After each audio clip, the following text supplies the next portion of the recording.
Adelante. 32. Espero que estén todos bien en casa, que nos tenemos que seguir cuidando de esta pandemia. Recordemos que seguimos en pandemia. El día de hoy es 8 de agosto del 2021 y se acaban de despertarse. Bueno, pues ya pasaron la clausura de los Juegos Olímpicos del 2020. Sí, se oye raro, ¿verdad? Del 2021 estamos festejando en los Juegos Olímpicos del 2020. Bueno, pero ya se terminaron. Héctor. El día de hoy se terminaron, fue la clausura. Héctor, ¿me escuchas? Sí. Se escucha un poquito lejos tu micrófono, muy bajo. No sé si puedes subirle. ¿Así como se escucha?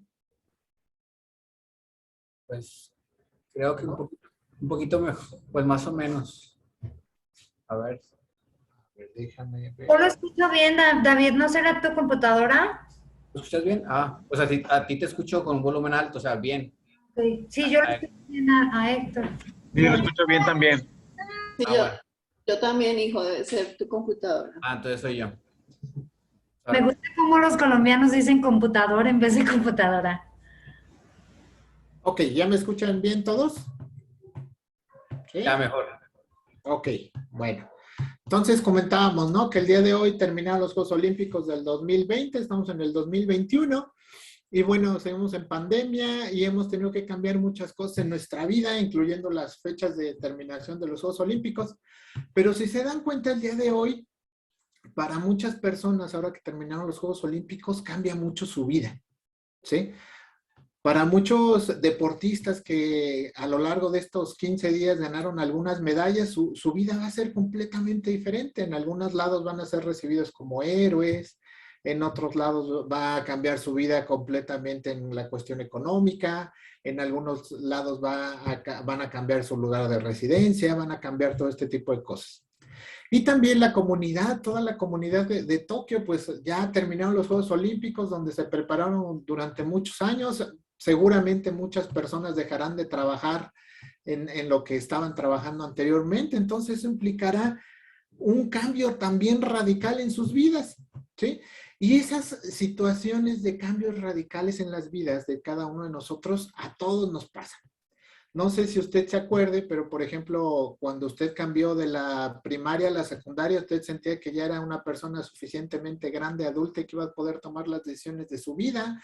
Y cuando salió de la secundaria, usted sintió que el mundo se acababa porque ya no iba a ver a sus amigos. Y cuando salió de la preparatoria, decía que iba a ver a sus amigos toda la vida porque eran una supercomunidad y que iban a estar juntos de aquí a la eternidad casi, casi. Y hoy resulta que después de X cantidad de años, pues creo que no tenemos contacto con ninguno, ¿sí? Entonces, son los cambios. Pero yo creo que el cambio más importante que cada uno de nosotros hacemos antes de conocer a Cristo es cuando nos cambiamos de casa. No sé si a usted le ha tocado cambiarse de casa. Por ejemplo, si Dios lo ha bendecido para que se compre su casa, o si ha conseguido una casa así como que muy especial donde ustedes dijeron, voy a conseguir una casa que tenga X características para que mis hijos, para que mi estudio, para que esto. Y es algo muy, muy, muy padre ese tipo de cosas, ¿no? Cuando uno se cambia de casa. Cuando uno llega al nuevo hogar y empieza a ver todo lo que tiene que hacer, ¿no? Y empiezan a ver un sinfín de cambios en cada una de las cosas que hacemos. Para empezar, casi siempre lo primero que cambiamos son los muebles. Una de dos, o porque nos quedan chiquitos o porque nos quedan grandotes. O porque simple y sencillamente ya decimos, ya no me gusta, que quiero estrenar casa y quiero estrenar muebles. Entonces es algo que normalmente nos pasa. Pero algo que también nos pasa mucho es que cambiamos nuestras rutinas. Las rutinas de todo lo que hacemos. Si usted, por ejemplo, usted vivía en el norte, trabaja en el sur y se cambia al sur, pues ya se levanta más tarde, ¿verdad? Dice, ya me levanto más tardecito, ya puedo desayunar en casa, ya puedo hacer X situaciones. O si se cambia más lejos, pues ahora tiene que salir más temprano, ¿verdad? Tiene que despertar usted al gallo para que se acuerde el gallo que tiene que cantar. Usted sale muy temprano a trabajar y regresa muy tarde a trabajar. Y empiezan a cambiar nuestras rutinas. Pero no nada más eso, sino que también cambian las relaciones con las personas con las que nos reunimos. Si teníamos algunos vecinos o familiares que veíamos constantemente, pues ya nos cuesta más trabajo verlos por las distancias, por los tiempos, por la agenda. Y empezamos a hacer amistad con las personas que están alrededor de nosotros. ¿Sí? ¿Sí le ha pasado toda esta situación? Es parte de lo que me tocó a mí vivir, ¿no? Y de repente nos empezamos a reunir con estas personas, empezamos a conocer de su vida y de sus hijos, y compartimos, y de repente resulta que somos súper camaradas, y compartimos todo lo que hay en nuestra vida, empezando por el que lava el coche, el que corta el jardín, y todo lo compartimos, ¿verdad? Y entonces ya tenemos una relación completamente diferente.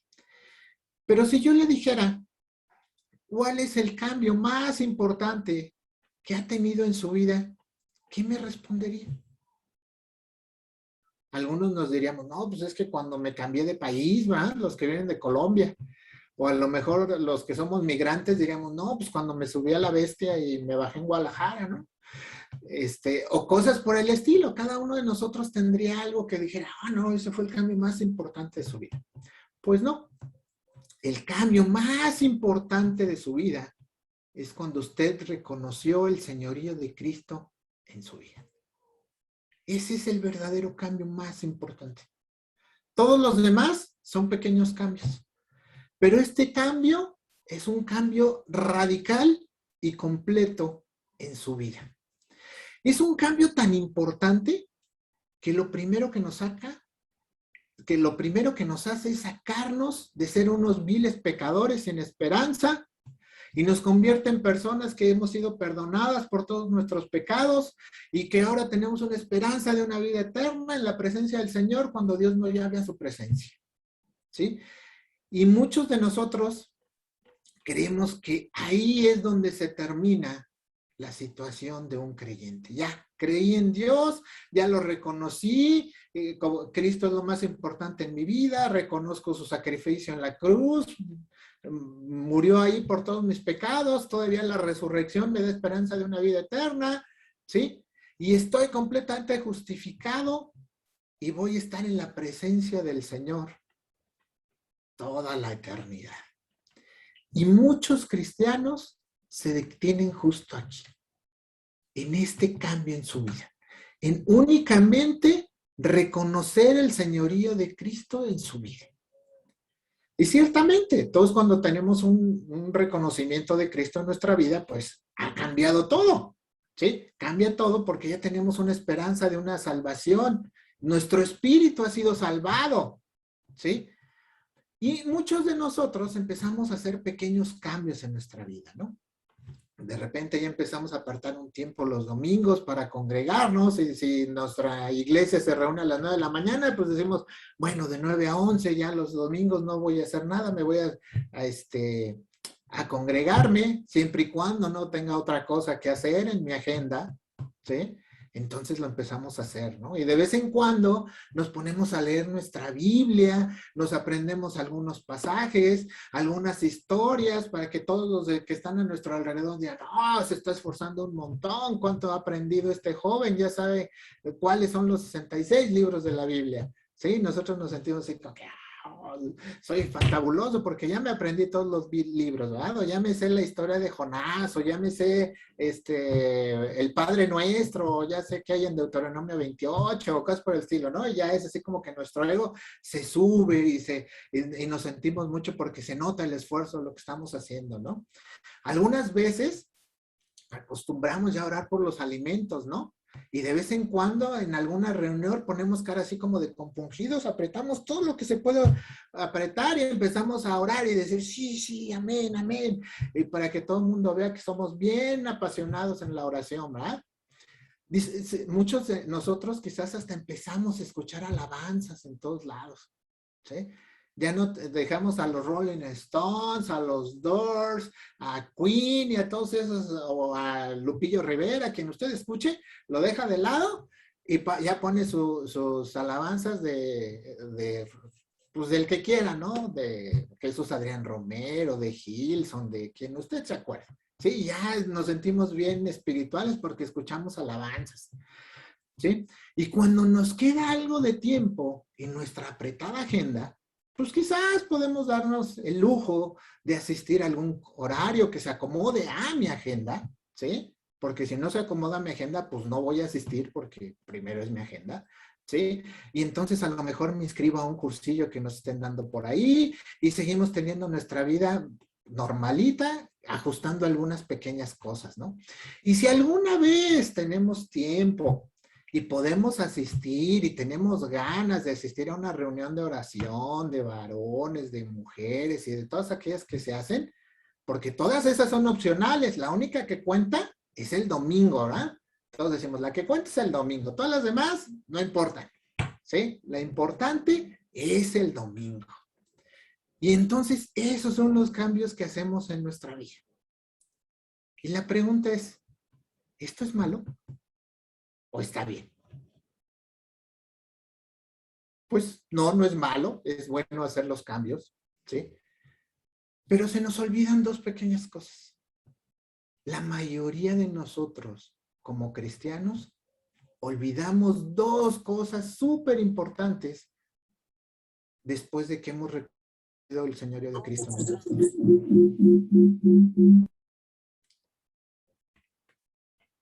Lo primero que se nos olvida es que usted y yo, mi hermano, a pesar de que conozcamos a Cristo y conozcamos su sacrificio, ¿sí? Y le digamos que es nuestro Señor, seguimos viviendo en un mundo caído y lleno de pecado.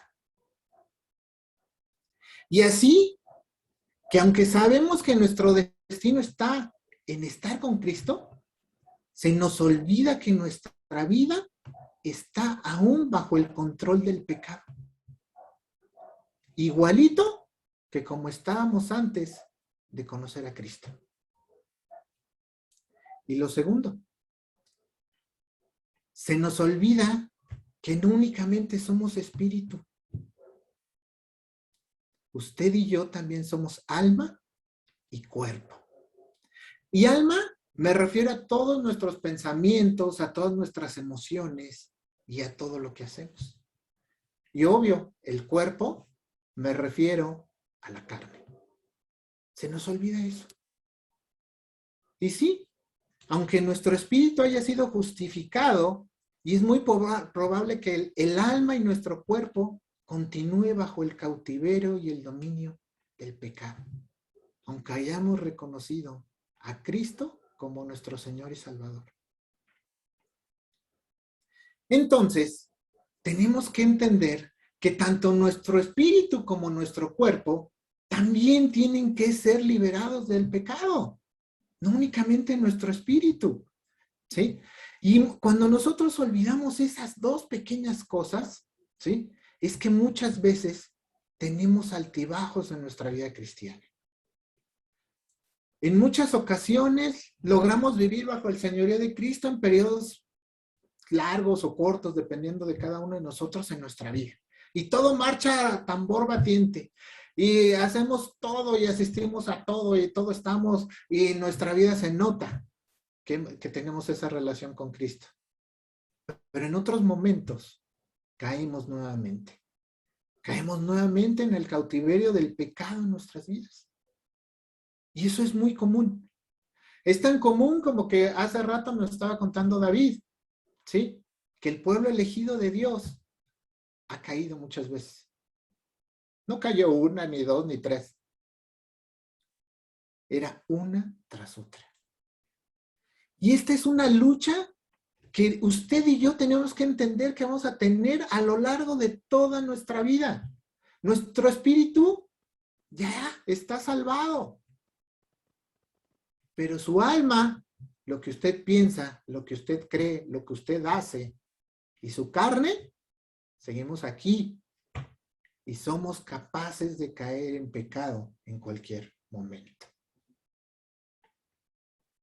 Y entonces a lo mejor entra desesperación en nuestra mente y decimos, oh, entonces nunca voy a ser lo suficientemente bueno para no pecar. El problema es que normalmente tratamos de ser buenos en nuestras fuerzas, a nuestra manera, a nuestra forma y a nuestra agenda. Tenemos que entender que la carne es débil e ineficaz contra el mal y cae, tiene la tendencia a caer constantemente en las tentaciones. Y si no tenemos esa conciencia, ¿qué cree mi hermano? En vez de andar de victoria en victoria, vamos a estar de derrota. Y entonces, ¿qué vamos a hacer? ¿Cuál es la solución? ¿Qué puedo hacer? Veamos lo que nos dice Pablo en Romanos 12, del 1 al 2.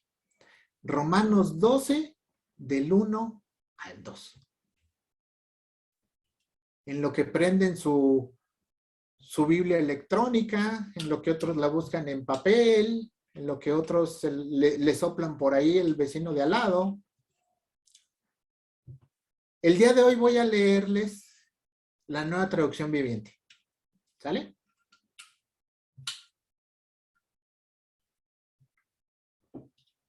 Por lo tanto, amados hermanos, les ruego que entreguen su cuerpo a Dios por todo lo que Él ha hecho a favor de ustedes. Sacrificio santo, la clase de sacrificio que a Él le agrada. Esa es la verdadera forma de adorarlo. No imiten las conductas ni las costumbres de este mundo. Más bien dejen que Dios los transforme en personas nuevas, al cambiarles la manera de pensar. Entonces, aprenderán a conocer la voluntad de Dios para ustedes, la cual es buena, agradable y perfecta. Vamos a enfocarnos en el versículo 1. Otra traducción dice, por lo tanto, hermanos, les ruego por las misericordias de Dios que presenten sus cuerpos como sacrificio vivo y santo, aceptable a Dios, que es el culto racional de ustedes. Ok, aquí Pablo, él conocía esto que les estaba hablando. Conocía que esto es algo que nos pasa a todos. Todos reconocemos el señorío de Cristo en nuestra vida y avanzamos hasta ahí, lo reconocemos y decimos, wow, qué padre, qué bendición que Dios me ha perdonado por todos sus pecados, por todos mis pecados en la cruz, porque dio su sangre, porque dio su vida por mí, porque resucitó, y yo tengo una esperanza de vida. Pero ahí no termina nuestra vida. Si pasara eso, pues yo siempre me lo pensaba, ¿por qué no en el momento en que reconocemos a Cristo como nuestro Señor y Salvador, nos vamos? ¿Por qué no hay un arrebatamiento? Pues no, nos seguimos quedando aquí. Nuestro espíritu se va con Dios, o está apartado ya de su espacio con Dios, ¿sí? Pero nuestra alma y nuestro cuerpo se queda aquí. Y eso lo sabía Pablo. Y lo primero es que comienza exhortando a todos los creyentes en Cristo, a todas esas personas que ya creyeron eso de lo que le estoy hablando, que ya reconocieron a Cristo como su Señor y Salvador. Y lo que les pide a esos creyentes, a esas personas que ya hicieron eso, ¿sí? Es que hagan un sacrificio a Dios. Un sacrificio a Dios.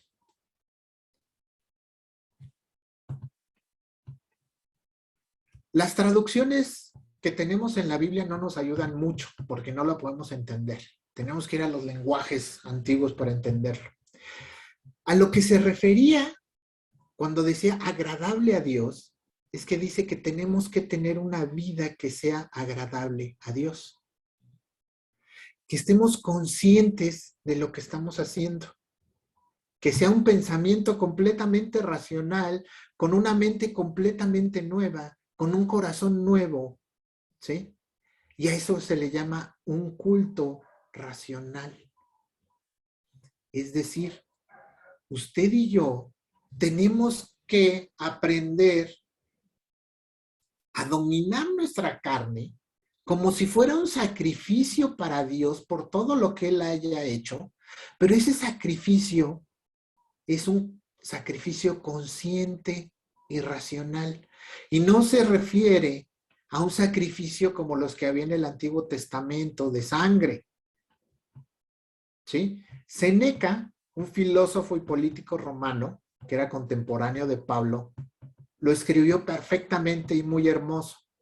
Decía, no hay que honrar a Dios con sacrificios y sangre de animales, sino con la pura razón y con una vida moral buena y decente. ¡Guau! Lo que nos está diciendo aquí Pablo es que nuestro cuerpo tenemos que empezar a dominarlo para que podamos tener una vida que sea moralmente buena y decente. Eso en pocas palabras es lo que se refería Pablo cuando nos está diciendo que hagan un sacrificio, ¿sí? Pero este sacrificio tiene una característica muy especial. Tiene que ser un sacrificio constante. Y volvamos a nuestra historia del principio cuando nos cambiamos de casa. Usted ya se cambió a su casa, ya le está habitando, ya está ahí. Y le tengo una noticia si usted tiene menos de 5 años en su casa. A los 5 años le va a tener que empezar a hacer cambios normalitos. Va a tener que pintarla, a lo mejor cambiar algunas llaves, algunas mangueras, algunas situaciones de ese tipo. A los 10 años lo va a tener que volver a hacer. A los 15, su casa ya va a necesitar una reestructuración de varias cosas que ya no sirven, incluyendo tuberías de agua, a lo mejor tuberías de luz, y ya empieza a necesitar cosas diferentes. Y normalmente su estilo de vida ya cambió completamente en esos 15 años. Puede ser por nacimiento de hijos o porque los hijos ya se fueron. Entonces, a lo mejor ya no necesita usted las 5 recámaras para sus 5 hijos, ¿sí? A lo mejor ya nada, le quedan 2 y ya le sobran 3 recámaras. Ella está empezando en hacer su despacho, en hacer su gimnasio, en hacer otras cosas. Y si usted es muy joven, pues entonces a lo mejor ya tiene más hijos y el hijo más chiquito pues ya tiene 12 años y ya quiere tener su cuarto aparte. Y eso implica remodelaciones, cambios constantes en su casa. Así como usted tiene que estar haciendo cambios constantes en su casa para que se vaya adaptando de acuerdo a las necesidades de su historia y de lo que usted está viviendo en ese momento, ¿sí? También su vida tiene que ser, y ese sacrificio que nos está pidiendo Pablo, tiene que ser un cambio, un sacrificio que va cambiando. No se hace únicamente una vez en nuestra vida. ¿Por qué? Porque usted va a luchar de una forma diferente con un pecado. Y cuando usted haya resuelto ese pecado, se va a dar cuenta que tiene otro. Y cuando usted ya esté luchando con esos 2, se va a dar cuenta que le va a aparecer otro más. Y así no la vamos a pasar. Por eso es que ese sacrificio tiene que ser durante todo el tiempo de nuestra vida. Esto implica un nuevo estilo de vida. Tenemos que aprender a rendirnos constantemente a Dios. Porque usted y yo no somos los mismos que hace 1 año que conoció de Cristo, que hace 5 años que conoció de Cristo, o que hace 10 años que conoció de Cristo. Pero usted y yo, independientemente de ese tiempo, seguimos pecando y seguimos teniendo tentaciones de una manera completamente diferente a la que teníamos en ese momento. Por eso es que tenemos que aprender que esos cambios son constantes. Ahora, tenemos que entender que estos cambios no los debemos de hacer porque necesitamos ganar la aceptación de Dios, sino porque ya nos he perdonado y por su misericordia y por todo lo que Él haya hecho, nosotros estamos dispuestos a hacer ese cambio por amor a Él. ¿Y qué otras cosas implican estos cambios en nuestra vida? Leamos el versículo 2. No imiten las conductas ni las costumbres de este mundo.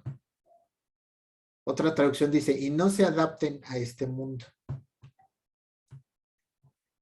sino transfórmense mediante la renovación de su mente para que verifiquen cuál es la voluntad de Dios. Fíjese bien, aquí podemos dividir este versículo en 3 partes. La primera nos dice que no nos adaptemos a este mundo. No nos adaptemos a este mundo. No imitemos las conductas y costumbres de este mundo. ¿Y sabe qué nos pasa constantemente? Tendemos a aprender a vivir de acuerdo a lo que pide este mundo. Ojo, esta exhortación no nos dice que nos salgamos del mundo, que hagamos nuestras comunas hippies y nos vayamos a vivir en el bosque, ¿sí? Y que vivamos en monasterios. No, eso no nos está diciendo. Dice, no se adapten, ¿sí? Tampoco dice que escapemos de la presencia de todos los mundanos que hay a nuestro alrededor, que ya no le hablemos a nuestro vecino de al lado porque es bien pecadorzote, ¿sí? O a nuestros compañeros de trabajo. No, tampoco nos está diciendo eso.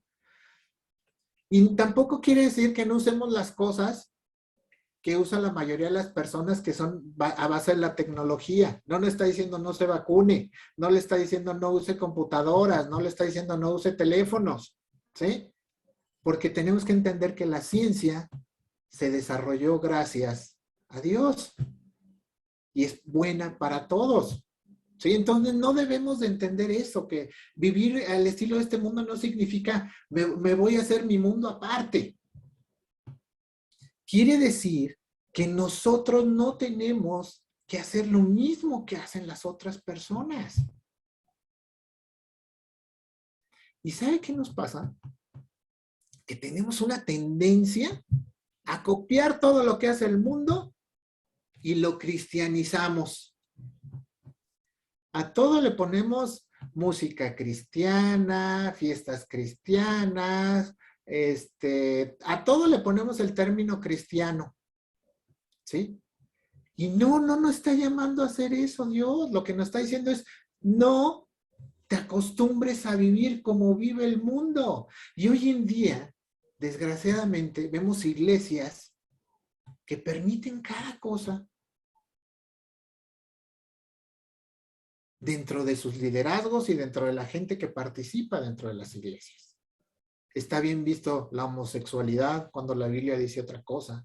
Está bien visto el adulterio cuando la Biblia dice otra cosa, ¿sí? Y nosotros empezamos a creer que eso está bien y lo empezamos a llevar a nuestra vida. Y eso es a lo que aquí Pablo nos está diciendo, ¡hey! No te adaptes a vivir igual que viven todos los demás, ¿sí? A ese modo de vida es al que nos estamos refiriendo, ¿sí? Leí en estos días que uno de los grandes problemas que hay dentro de las iglesias es el humanismo. Se oye muy feo. ¿Cómo puede ser que un problema de la iglesia sea el humanismo? Pues resulta ser que dentro de las iglesias estamos tan acostumbrados a creer que el hombre es el centro de la iglesia y se nos olvida que en la iglesia el centro es Dios. Y que nosotros estamos para agradarle a Dios, no para que Dios nos agrade, ni para que Dios nos diga, oh sí, qué bien y qué bueno eres, ¿sí? No. Tenemos que entender que no nos tenemos que acostumbrar a las cosas que hacen los demás.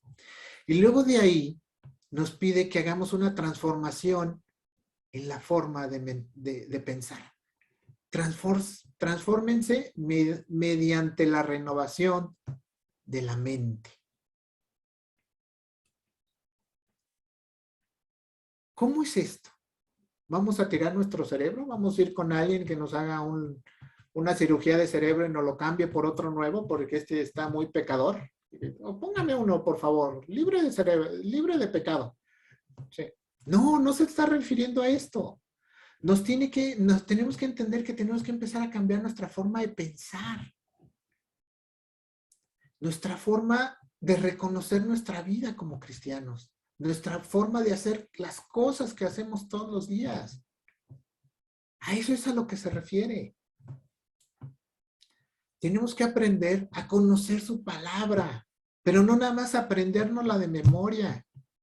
Tenemos que aprender a vivirla, ¿sí? Y tenemos que entender que los cambios que nosotros tenemos que vivir en nuestra vida para llegar a tener una vida en santidad, que es lo que nos pide Dios, ¿sí? Empiezan de adentro hacia afuera. A cambiar mi forma de pensar y entender que esas cosas que no le gustan a Dios, ¿sí? No son buenas para mí. Y entonces vamos a poder empezar a cambiar.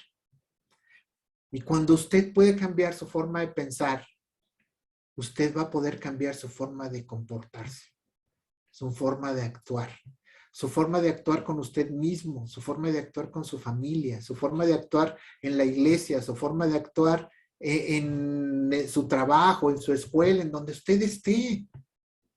Eso es lo que usted está llamado a cambiar, su forma de pensar.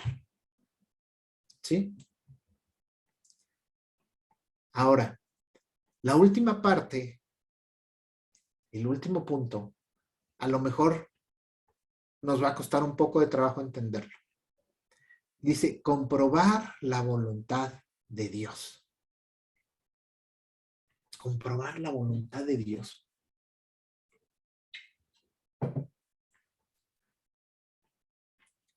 En nuestra vida diaria, todos estamos llamados a tomar decisiones todos los días.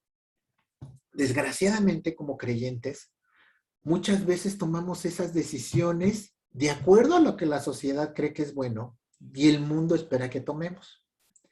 Por ejemplo, algo que es muy común ya dentro de las iglesias es que los jóvenes tienen relaciones sexuales dentro de las iglesias.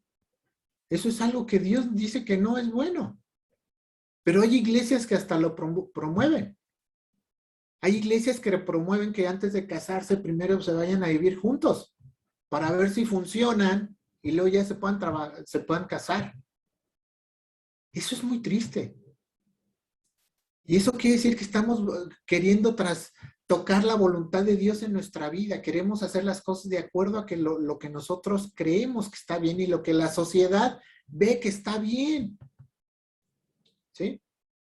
Y no tomamos en cuenta la voluntad de Dios en nuestra vida. Y la pregunta aquí es, ¿cómo yo voy a saber la voluntad de Dios en mi vida? ¿Cómo lo puedo comprobar? El ser humano, por naturaleza, tiene una tendencia a buscar el misticismo. Las cosas místicas que no entendemos, las cosas espirituales que no podemos ver, las cosas que no podemos entender. Y dentro de la iglesia, ¿qué cree mi hermano? Pasa exactamente lo mismo. Cada uno de nosotros quisiera que viniera alguien y que nos dijera, mira, tienes que hacer esto de acuerdo a la palabra de Dios. ¿Sí? Y muchas personas y algunos creyentes, ¿sí?, caen en abusos de iglesias y personas que se dicen profetas, que nos van a decir la voluntad de Dios en nuestra vida. Y nos dicen como que sí, tú debes de tomar ese trabajo, tú debes de renunciar a todo lo que estás haciendo, sí, tú vete a tu mundú, a predicar el evangelio, sí, tú estás llamado a que renuncies a hacer todo lo que estás haciendo en tu vida, y sí, también ese negocio que tú estás haciendo, ese negocio que estás emprendiendo, es perfecto. Dios quiere que lo tengas. ¿Les ha pasado? He visto cosas tan absurdas. Me contaba una persona muy querida que él ha escuchado que hasta le dicen con qué champú se tenían que bañar. ¿Le ha tocado? ¿Usted ha oído eso? ¿Le han dicho a usted que Dios lo quiere para X cosa? ¿Cómo saber la voluntad de Dios? La voluntad de Dios no va a venir por medio de otra palabra de otra persona, ni de esos profetas. La voluntad de Dios, lo que Él quiere que usted y yo sepamos, ya lo dijo, ya lo he expresado. La voluntad de Dios ya está dicha para usted y para mí. Está en su Biblia. Si usted quiere saber la voluntad de Dios para su vida, lea su Biblia. Estúdiala. Y si usted no cree que esa es la voluntad de Dios para su vida, es que usted no cree en la suficiencia de la Escritura para su vida. La Biblia no es suficiente para usted y necesita señales, prodigios, milagros, y que otras personas vengan y le digan qué tiene que hacer y qué no tiene que hacer. Y la voluntad de Dios está en su palabra. Lo que Dios quiere que sepamos ya nos fue revelado y se encuentra dentro de las Escrituras.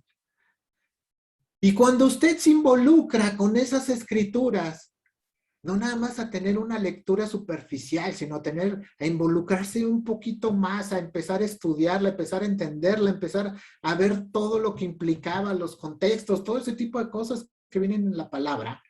Ese conocimiento que usted va a estar teniendo todos los días, le va a ayudar a usted a discernir los caminos que tiene que tomar.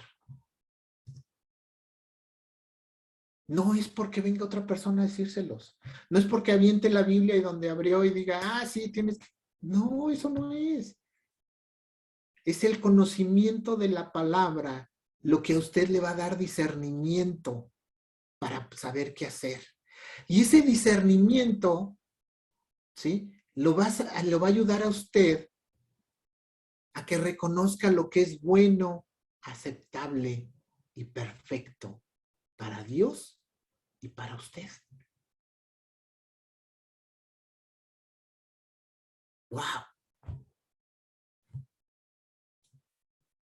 A lo largo de nuestra vida, tenemos que cambiar muchas cosas. Pero si nosotros, después de conocer a Cristo como nuestro Señor y Salvador, no cambiamos nuestra forma de comportarnos, nuestra forma de vivir, nuestra forma de comportarnos en la sociedad, de entender que tenemos que ser un sacrificio vivo y santo para Dios con nuestra carne, no vamos a poder vivir en santidad. Ni usted ni yo. Tenemos que involucrarnos con su palabra de Dios. Tenemos que involucrarnos dentro de las cosas que se preparan dentro de una iglesia para que usted y todos los que vienen atrás de usted, porque atrás de usted vienen muchas personas que lo están viendo, que lo tienen como a usted como referencia para tener una vida en Cristo. Y aquí Pablo lo que nos está diciendo es, estén dispuestos a sacrificar su cuerpo, porque ese sacrificio es aceptable a Dios. El día de hoy, me gustaría que termináramos pensando eso en nuestra vida. ¿Cómo ha sido nuestro cambio desde que aceptamos a Cristo como nuestro Señor y Salvador? Sí, a lo mejor ya lo pensé. Pero ¿me sigo comportando igual que antes? ¿Sigo haciendo las mismas cosas que hacía antes? ¿Sigo teniendo las mismas reacciones a las situaciones que vivo? ¿Sigo enojándome? ¿Sigo tomando? ¿Sigo fumando? ¿Sigo drogándome? ¿Sigo viendo pornografía? ¿Sigo engañando a mi esposa, a mi esposo? ¿Cómo estoy viviendo esa parte de mi vida? ¿Cómo me estoy involucrando a cambiar el pensamiento en mi vida? Si sigo viendo la novela,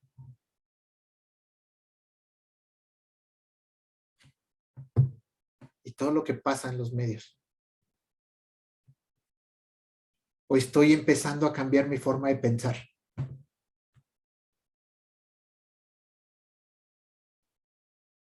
O lo hice durante un tiempo y después ya no lo hago. Es un sacrificio constante. Mientras usted esté vivo, tiene que empezar a sacrificar a su carne por medio del conocimiento de la palabra de Dios, para reconocer lo que es bueno, agradable y perfecto. Señor, en esta mañana te damos gracias por tu palabra, Señor. Gracias porque a pesar de que vivimos en un mundo caído, Señor, tú nos dices que no nos tenemos que acoplar a las cosas que la mayoría de la gente ve como normales, Señor.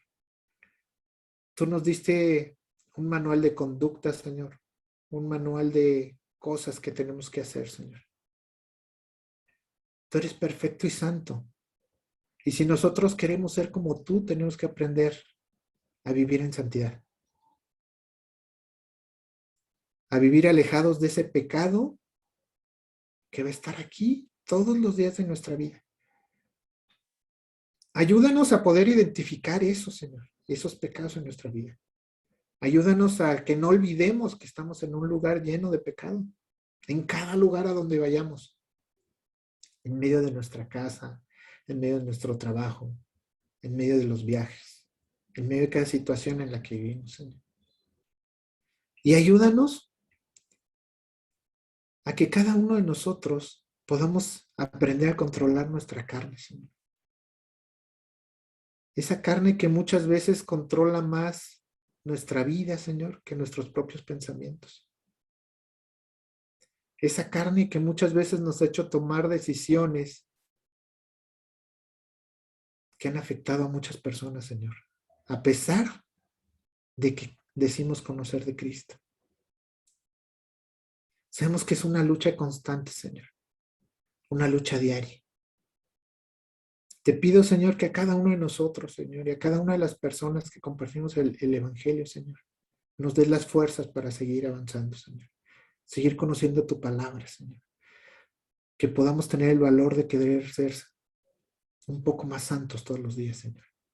Conocer lo que es bueno, agradable y perfecto para nuestra vida, Señor. Ayúdanos a hacer esos cambios en nuestra vida, porque nosotros en nuestra propia mente y en nuestra carne no podemos, Señor. Somos demasiados débiles, pero tú, por el Espíritu Santo que pusiste en nosotros, Señor, nos puede ayudar a vencer esas tentaciones, Señor. Gracias, Señor, por la vida de cada uno de mis hermanos, Señor. Gracias por sus familias, Señor. Te pido que los cuides, Señor. Cuídanos a cada uno de nosotros, Señor, porque seguimos en este mundo que el día de hoy está en pandemia, Señor. Te pido por la salud de mis hermanos y de sus familias. En el nombre de tu Hijo Jesús. Amén. Gracias.